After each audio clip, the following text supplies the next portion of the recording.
Hi, my name is Nikayla McClelland, and this is my reflection video slash essay on a late Shakespeare play that we did. So, when deciding what theme and what I wanted to do, I tried to figure out what play I connected with the most because I figured that would be the best start. So, as I was looking through the plays, I realized that the one that I felt the most connection with was Twelfth Night. It was the one that I understood the most. And so, because of that, I decided to think of what were reasons that I connected with Twelfth Night. And one of those reasons, and what my argument is going to be about, is about the accidental slash purposeful implied homosexuality throughout characters and their relationships in this play.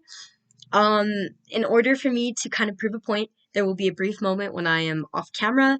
I'm going to change into my disguise as Cesario, to kind of prove my point and go along with why I'm doing this. So another reason why I picked this is actually one of my classmates' slow reading. I want to thank Brianna Tapia for her slow reading on Twelfth Night because it kind of carries along with the same themes that I was questioning as I was reading it and what I'm going with now. So in Brianna's short reading, she talks about Antonio and Sebastian. They are best friends. They do a lot for each other. In fact, Antonio dies for Sebastian at the end of this play. So I thought that it was very interesting to think about their dynamic in comparison to Viola and Olivia. And the main reason why Brianna stuck out to me is a specific quote, and I will read a brief part of it. In this, she talks about a article that talks about Twelfth Night and Merchant of the Venice.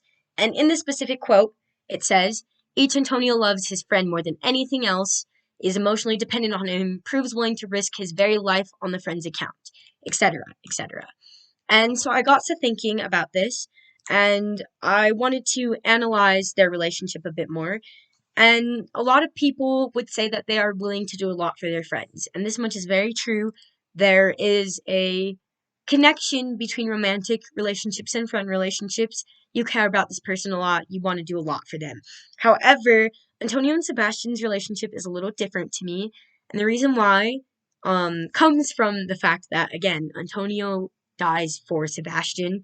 He has been willing to do a lot for this man this whole time. He wants to be by Sebastian's side all the time. He wants Sebastian there for him all the time. He is emotionally dependent on Sebastian, and that is a big part of this. So as I was reading this, I felt the light bulb and the connection between what I was thinking, but with Viola and Olivia. So after this, I also think that this is ironic that Sebastian is Viola's twin brother. He's also in this inconspicuous relationship that some would say is borderline homosexual, borderline romantic, in comparison to Olivia's relationship with Viola. And I think it's funny that the twins end up in the same position. But now that we are on the topic of Viola and Olivia, I'm going to start with my feminine outfit and then make my change, as they do on the theater for Shakespeare. So, in this outfit, I do want to also say that I am not wearing makeup. This is also to make my comparison. So this is a very feminine outfit. There are little bows on the side. My hair is tied back. I also want to use this as a point because that is going to be a point in my disguise video. So this is what Viola, as me, would look like in modern times on a really feminine day.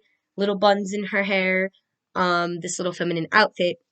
So now I'm going to show you my quick interpretation of the modern day Cesario change. So excuse me while I do my theater quick change.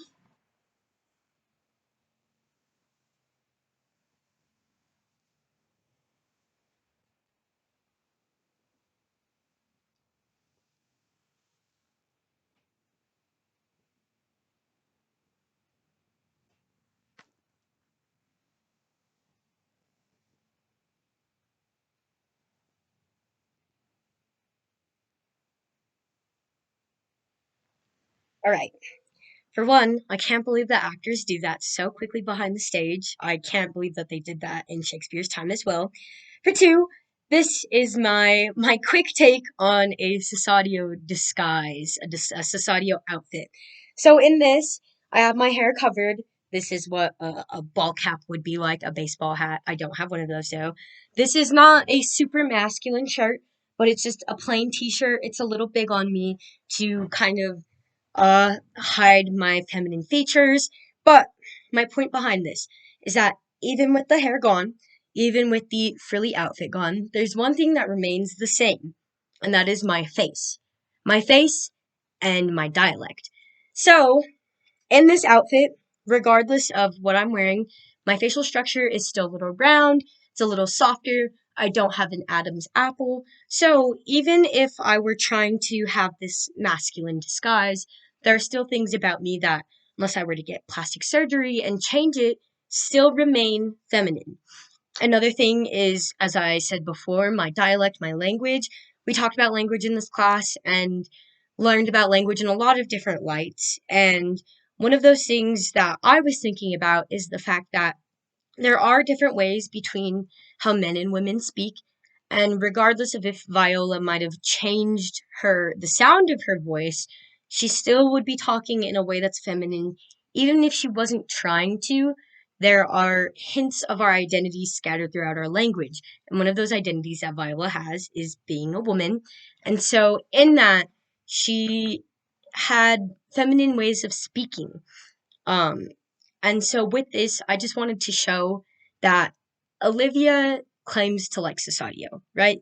She has a crush on him, but is Olivia crushing on Cesadio, or is she in love with Viola? Viola and Cesadio are the same person.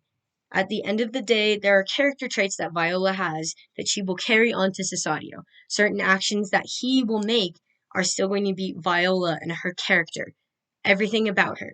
So, my argument for this is that I believe that Olivia fell in love with Viola as a person, and this person happened to be presenting as Cesadio, but that doesn't change who Viola is on the inside when she's not in this disguise. And I think that Olivia fell in love with Viola. She spent a lot of time with this character. She craved the affection, the approval, the time of this character. And in the same way that Antonio deeply cared about his friend Sebastian, Olivia deeply cares about Cesadio. So my thought is that Olivia is probably homosexual, although she might know it. I think an example of this is a reverse version of Mulan, where Li Shang, the prince, falls in love with Mulan, and the whole time throughout the movie, he liked her as a person, and it was only when she came out as feminine and not the man that she was disguised as that he was okay to openly love her. But he had been falling in love with her throughout the duration of the movie, just as Olivia had been falling in love with Cesadio throughout the duration of the play. So my comparison in that is the fact, and my end goal that I want people to think about is that I believe that Shakespeare scattered these hints of homosexuality throughout. I think that it was intentionally implied, and I think that he did it in a skillful way so that those who wanted to see it, those who felt that part of their identity, like myself, were able to pick up on that and be able to validate those feelings. And those who did not want to see that, did not understand that, just saw the play for the flat version that it is, that Viola is just cross dressing as this Cesadio character to get in and do her own thing. And I think that that's what makes this very interesting, and why I think I connected with this play is that there are dual meanings to it, implied meanings depending on the viewer and the reader. You might have picked up something completely different than I did, and that's completely okay.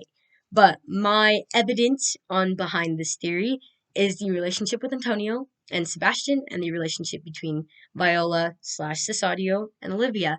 So I hope that in this reflection essay, you think about some of the things that I said, and the next time that you read Twelfth Night, maybe look at it from a new angle and see if you can catch on to some of the stuff that I'm saying. And I want to say a big thank you to Brianna for your slow reading, because that very much helped craft my reflection essay. Thank you so much for watching.